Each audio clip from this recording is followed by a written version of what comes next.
पक्षांतरबंदी कायदा चिकित्सा समितीच्या अध्यक्षपदी राहुल नार्वेकर यांच्या नावाची घोषणा करण्यात आली आहे। लोकसभा अध्यक्ष ओम बिर्ला यांच्याकडून नार्वेकरांच्या नावाची घोषणा करण्यात आली। तर नार्वेकरांची निवड लोकशाही संपवण्यासाठीचा पाऊल मानायचं का असा सवाल यावर उद्धव ठाकरे यांनी केलाय। तर उद्धव ठाकरे यांचं माझ्यावरचं प्रेम जगजाहीर आहे, ठाकरेंनी दिलेल्या शुभेच्छांबद्दल आभार असा टोला नार्वेकरांनी लगावला आहे। राहुल नार्वेकरांच्या निवडीवरून उद्धव ठाकरेंनी सवाल उपस्थित केला। नार्वेकरांची निवड देशातील लोकशाही संपवण्याच्या दिशेने टाकलेलं पुढचं पाऊल मानायचे का?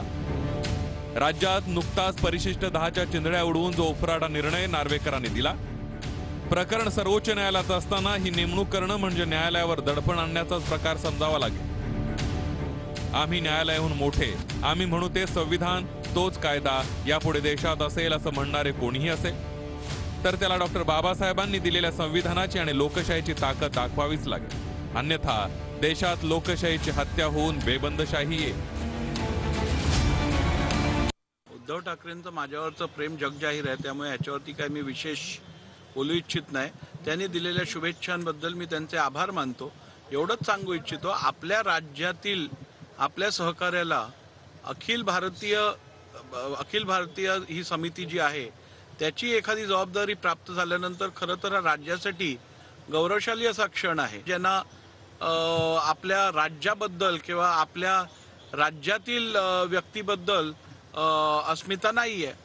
ज्या व्यक्तीनं आतापर्यंत 10 पक्षांतर सहज करून पचवली आहे, ढेकर दिली आहे, ती पचवून पक्षांतर त्या विधिमंडळ पक्षाच्या फुटीर गटालाच मान्यता देऊन टाकली, म्हणजे पक्षांतरावर शिक्कामोर्तब करतो। डॉक्टर आंबेडकरांनंतर हेच घटनाकार त्यांना सापडले का? हा डॉक्टर बाबासाहेब आंबेडकरांच्या संविधानाचा अपमान करतात ओम बिर्ला, असं मी सांगतो। विरोधकांना आज टीकेशिवाय कुठलंही उत्तर राहिलेलं नाही, परंतु विरोधकांच्या भूमिकेमधले ममता बॅनर्जींनी वेगळा रस्ता त्या ठिकाणी निवडला। नितीश कुमारांनी काय निर्णय घेतला हे आपल्याला सगळ्यांना माहिती आहे। त्याच्यामुळे विरोधकांनी टीका टिप्पणी करत बसावं, आम्ही आमचं काम त्या ठिकाणी करू।